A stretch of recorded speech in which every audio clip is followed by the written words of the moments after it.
Hello everyone, it's Shane Kanto, your Wasteland reviewer, and I'm here to review the short story, The Illustrated Man by Ray Bradbury. Now this is a whole book of short stories. There's probably close to 20 of them in here. But for this purpose, I'm only focusing on one of the short stories, The Illustrated Man, the titular story that's in this book. Now, this is an interesting story that's only a few pages long. And Bradbury is an author who I'm a huge fan of. I remember reading The Martian Chronicles back in college and really being impacted. I'm a huge science fiction fan. Makes a lot of sense.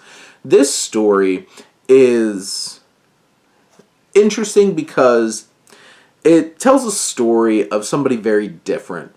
Of somebody whose whole body is illustrated from basically the neck down. And you have this woman who meets this illustrated man and develop this connection in an interesting way.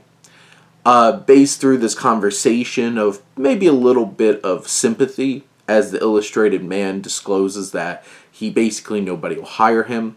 But the mystery and the magic of what's really going on with his body and how these illustrations are prophetic is a very interesting idea in bringing about the challenge of engaging with this human being, because what if you see something on his body that you don't like?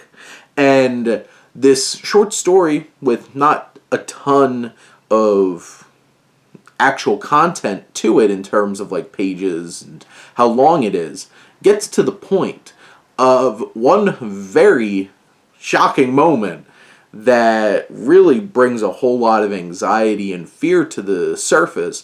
And this might be a short story, but it gets to a point where it has a reveal that is impactful. It builds off of the brief introduction that we have and turns the whole story on its head. And that's pretty impressive for such a short story.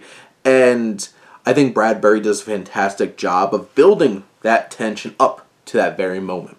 It's hard when you're making a long novel of writing a whole novel to lead up to one very specific point. This works really well in the way that it's structured and has one very impactful result at the end that feels very earned and unnerving and kind of puts you at a place where you're just oh, don't like that. But it really works for the story. And this is an interesting little read. And I would even recommend go check out some of the other short stories here. The total book's 186 pages, so it's not a humongous investment either. But those are my thoughts on The Illustrated Man by Ray Bradbury. Let me know what you think, and let's talk some books. But thank you as always for tuning in and supporting your Wasteland reviewer.